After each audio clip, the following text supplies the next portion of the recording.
آپ کہہ رہے ہیں کہ آج کا جو مجمع تھا پاکستان تحریک انصاف کا وہ لاکھوں میں تھا، تو آپ کے مطابق لوگ تو آئے وہاں پر، لاکھوں میں لوگ تو آئے، لیکن قیادت نہیں پہنچی۔ اور کچھ وزیر اعلیٰ کے بارے میں ہمیں یہ بھی معلوم ہوا کہ عدالت میں آلریڈی ان کے وکیل بتا چکے تھے کہ کیونکہ راستے بند ہیں تو اس لیے نہ وہ عدالت آ رہے ہیں اور نہ ہی تو وہ جلسے میں جا رہے ہیں۔ اگر راستے کھلوا دیے جاتے عدالت کی طرف سے تو وہ پھر عدالت بھی پہنچ جاتے اور obviously جلسے میں بھی آ جاتے۔ بیرسٹر سیف صاحب مجھے جوائن کر چکے ہیں، ترجمان ہیں کے پی کے حکومت کے۔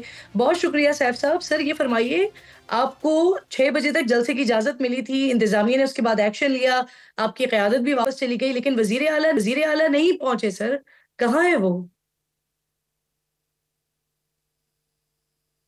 دیکھیں، جتنی میں سمجھ سکتا ہوں بات یہ ہے کہ جلسے ٹائم بالکل 6 بجے تھا، تو پہلی بات تو یہ تھی کہ یہ کوئی شادی کی تقریب نہیں تھی جس کو آپ نے ایک مخصوص ٹائم پہ ختم کر کے لے آف کر دیں گے۔ پولیٹیکل جلسے جو ہیں وہ ان کا اسٹارٹ ٹائم ہوتا ہے، اس کے بعد پھر وہ چلتے رہتے ہیں، لیکن بہرحال خوف اور ڈر کا یہ عالم ہے کہ عجیب سے ایک نوٹس جاری کیا جس میں ٹائم جو ہے وہ 3 گھنٹے کا دیا، 4 گھنٹے کا، اس کے بعد یہ بھی بیچ میں کہا کہ علی امین جو ہے وہ معافی مانگیں گے، اور وہ معافی مانگنے کا مطالبہ کون کرے؟ ڈپٹی کمشنر 18 گریڈ کا افسر وزیر اعلیٰ سے مطالبہ کر رہا ہے کہ آپ معافی مانگو۔ اچھا، کس بات کی معافی مانگو؟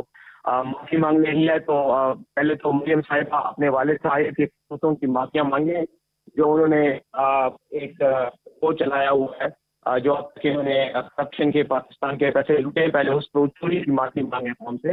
رہ گئی بات اس کی کہ جو جلسے کا ٹائم تھا، ہمارے جلسہ جو پشاور سے روانہ ہوا ہمارے جلوس، اس میں ہزاروں کی تعداد میں لوگ تھے، گاڑیاں تھیں، آ رہے تھے، وہ تقریباً 5 بجے کالا انٹرچینج پہنچے۔ وہاں پر پولیس نے 5 بجے سے ہی جو ہے راستہ بند کر دیا تھا، کنٹینر لگائے ہوئے تھے، وہ ہمارے لوگوں نے کنٹینر اٹھائے ہٹائے، تو اس میں ہمارا تقریباً 1 گھنٹے سے زیادہ ٹائم ضائع کیا۔ اس کے بعد جب رنگ روڈ پہ آئے، رنگ روڈ پہ بھی سچویشن، اور 6 بجے ایگزیکٹلی پولیس نے آ کے جلسہ ختم کر دیا۔ مطلب اس سے زیادہ خوف اور بحث کا کیا عالم ہو سکتا ہے کہ آپ لوگوں کو جلسہ ہی کرنے نہیں دے رہے اور مکمل کرنے نہیں دے رہے۔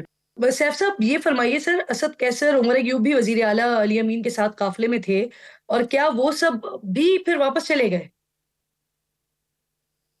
میں کسی پرٹیکولر بندے کے بارے میں تو نہیں بتا سکوں گا کیونکہ اتنا بڑا ہجوم میں نہیں پتا کون کس کے ساتھ بیٹھا ہوا ہے یا کس کی گاڑی میں ہے۔ عمر ایوب صاحب کے بارے میں مجھے نہیں پتا، لیکن وزیر اعلیٰ صاحب تو آ رہے تھے اور وہ راستے میں تھے، میں ان کے ساتھ تھا راستے میں، ہر وقت کانٹیکٹ رہا ہے، اور وہ آ رہے تھے اور ساتھ میں ہزاروں کی تعداد میں ورکرز تھے، لیکن جب وہ پہنچے ہیں تو بالکل لبے کام آ کر انہوں نے اپنی ہی انوسٹی کی خلاف ورزی کرتے ہوئے کنٹینر لگا کے راستہ روک دیا تاکہ وہ جلسے پہ پہنچ جا سکیں۔ ابھی تو لاہور میں ظاہر ہے کوئی ہیلی کاپٹر میں تو نہیں آئے تھے، سڑک سے آئے تھے، وہ جب یہ ہزاروں لوگ واپس جائیں گے تو اس میں ٹائم لگے گا، لیکن باہر صورت کہنے کا مقصد یہ کہ انہوں نے آج اپنی جلسے کی خلاف ورزی، اپنے انوسٹی کی خلاف ورزی کر کے یہ ثابت کر دیا ہے کہ ان کو ڈر اور خوف دیتا ہے کہ یہ بس نفسیاتی مریض اب بن چکے ہیں اور پھر جھوٹ بھی بولتے جا رہے ہیں۔ یہ بھی فرمائیے سر، وزیر اعلیٰ کی سر ایک ویڈیو سامنے آئی ہے جس میں وہ کلاشنکوف کی مدد سے گاڑی کا شیشہ توڑ رہے ہیں، یہ کہاں پر ہوا ہے؟ کیا ماجرا ہے یہ؟ اگر ویڈیو ہے اور اس میں وہ شیشہ توڑ رہے ہیں تو وہ یقیناً کسی ایسی گاڑی کا توڑ رہے ہوں گے جو راستے میں کڑی ہے، جو ہے جس نے راستہ بلاک کیا ہوا ہے، وہ گاڑی والے ڈرائیور کو چالان کرنا چاہیے، اس کے مالک کو، اور جس پولیس افسر نے اس کو گاڑی سڑک کے بیچ میں کھڑی کرنے کا کہا ہوا ہے زبردستی، اس پولیس افسر کو چاہے اس کے خلاف کارروائی کی جائے، تو اسے این او سی کی خلاف ورزی کرتے ہوئے کیوں ایک پبلک ہائی وے کو بلاک کیا ہوا ہے؟ یہ بذات خود جرم ہے کسی شاہراہ کو بلاک کرنا اور باہر کسی وجہ کے۔ ابھی تو ٹائم بہت ختم ہو گئے، کیوں راستے بند کر دیے؟ خبریں یہ بھی تھی کہ وزیر اعلیٰ علی امین نے جلسے میں اہم اعلان کرنا تھا لیکن وہ خطاب ہی نہیں کر سکے، تو پھر اہم اعلان کا کیا ہوگا سر؟ اب لائے عمل کیا ہوگا؟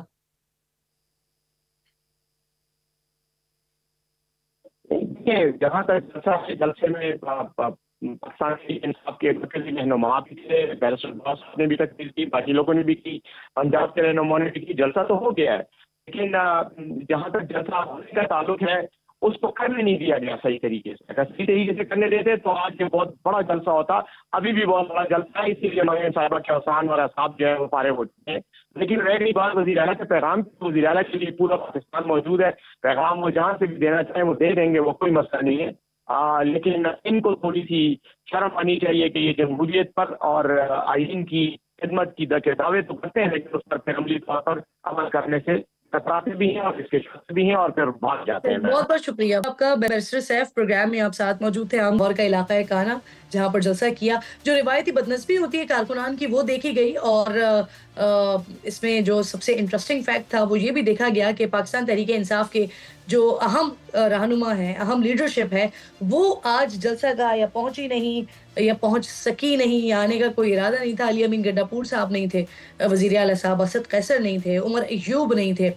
फिर आज ये बात अली अमीन गन्नापुर साहब के हवाले से तो उनके वकील ऑलरेडी अदालत को बता चुके थे।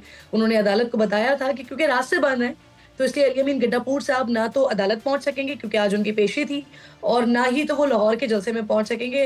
इनफैक्ट उन्होंने अदालत से ये भी कहा था कि अगर आप रास्ते खुलवा दें तो वो फिर अदालत में पेशी के लिए हाजिर हो जाएंगे। एक वीडियो भी सामने आई है अली अमीन गन्नापुर साहब की, जिसमें वो क्लाशनकोफ के जरिए गाड़ी का शीशा तोड़ रहे हैं। तो इस वीडियो को देखकर तो ये कहा जा सकता है और ऐसा लगता है कि मामला कहीं ना कुछ गड़बड़ तो है, क्योंकि आज ही उनके फिर वारंट गिरफ्तारी भी जारी हुए हैं। बहरहाल नाज़रीन, दूसरी तरफ एक तरफ पीटीआई ने अपनी रिवायत बरकरार रखी तो दूसरी तरफ हुकूमत ने भी कोई हल्का हाथ नहीं रखा। उन्होंने भी अपना काम मुकम्मल किया है, जो वो कर रहे हैं पिछले जलसे में भी जो किया, यानी पकड़ धकड़ का सिलसिला जारी रखा। कई कारकुनान को गिरफ्तार भी किया गया, नजरबंद भी किया गया, जिसके खिलाफ फिर तहरीक इंसाफ ने लाहौर हाई कोर्ट से रुजू किया, लेकिन ऑब्वियसली अभी तक कोई रिलीफ उनको वहां से मिल नहीं सका। 6 बजे के बाद जलसागाह की लाइट्स बंद की गई, जनरेटर्स ऑफ कर दिए गए, पुलिस जो है वो स्टेज पर पहुंच गई, माइक्स ऑफ करवा दिए गए, और फिर उसके फौरी बाद ही हमने देखा कि स्टेज से जो सारी क़यादत कंटेनर पर मौजूद थी वो भी नीचे आ गई। अब जलसा करके तहरीक इंसाफ को नाज़रीन ना तो कानूनी रिलीफ मिलना है, ना ही उनके हालात में बेहतरी आनी है। फिर इस जलसे से क्या हासिल हो जाएगा, ये एक बड़ा अहम सवाल है। वज़ीर आला खैबर पख्तूनख्वा भी अपने ओहदे की लाज किसी सूरत नहीं रख पा रहे हैं कि बिगड़े हुए कारकुन की तरह वो खिताब करते हैं, डंडा बरदार लोगों को अपने साथ ले आते हैं, सरकारी मशीनरी का बेदरिग इस्तेमाल करते हैं, रेस्क्यू की गाड़ियां लेकर जाते हैं, फिर तवक्को करते हैं कि उनसे सवाल ना किया जाए, क्योंकि जलसा करना जो है वो किसी सियासी जमात का बुनियादी हक है, तो इसलिए उनसे सवाल ना किया जाए। ये इंतहाई अहम सवाल है कि सवाल फिर इन तमाम हरकतों के बाद क्यों ना किया जाए। दूसरी तरफ एक और मामले को भी डिस्कस कर लेते हैं, फिर मेहमानों की तरफ बढ़ेंगे नाज़रीन। मखसूस नशिस्तों का केस है जिसमें पीटीआई ने मजीद वजाहत के लिए सुप्रीम कोर्ट से रुजू किया है। इलेक्शन एक्ट में तरमीम का इतलाक 12 जुलाई के फैसले पर है या नहीं है, ये वाजे कर दिया जाए। साथ ही अदालत से दरख्वास्त भी की गई है कि इलेक्शन कमीशन को मखसूस नशिस्तें दूसरी जमात को देने से रोका जाए।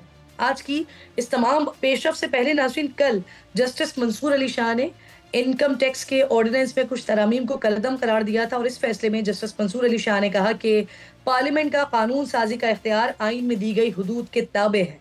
क़वानीन का माजी से इतलाक होना आइन से मशरूत है। लफ्ज़ आइन से मशरूत का मतलब है कानून साजी आइन में दी गई हुदूद के मुताबिक ही मुमकिन है। फौजदारी मामलात में क़वानीन का माजी से इतलाक नहीं हो सकता। सिविल हुकूक को माजी से लागू करने का पार्लियामेंट और सूबाई असम्बलियों को इख्तियार नहीं है। इससे तो वाज़ेह लगता है कि हुकूमती एक्ट सुप्रीम कोर्ट के आगे टिक नहीं सकेगा। नाज़रीन, इस तमाम सूरत हाल में प्रैक्टिस एंड प्रोसीजर ऑर्डिनेंस, इसको लाहौर हाई कोर्ट में चैलेंज कर दिया गया है, जिसमें मौक़िफ़ ये इख्तियार किया गया है कि सदारती ऑर्डिनेंस बदनीयती पर मबनी है, कलअदम करार दिया जाए।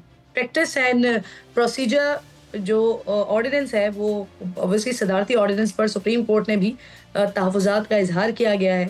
सुप्रीम कोर्ट में बार ने एलामिया में मजीद कहा है कि सदारती ऑर्डिनेंस वकला की जो तवील जिद्दोजहद है उससे इनहराफ करती है। ऑर्डिनेंस के वक्त और अंदाज पर भी गहरी तशवीश का इजहार बार की जानिब से किया जा रहा है। सदारती ऑर्डिनेंस बुनियादी हुकूक के लिए भी नुकसानदेह है। कल ही हुकूमत ने ऑर्डिनेंस जारी किया था और फिर हमने देखा कि चीफ जस्टिस मिस्टर जस्टिस काजी फाइज ईसा ने जस्टिस मुनीब अख्तर की जगह जस्टिस अमीरुद्दीन को इस कमेटी का रुकन भी बना दिया, जिसने मुकदमात मुकर्रर करने होते हैं।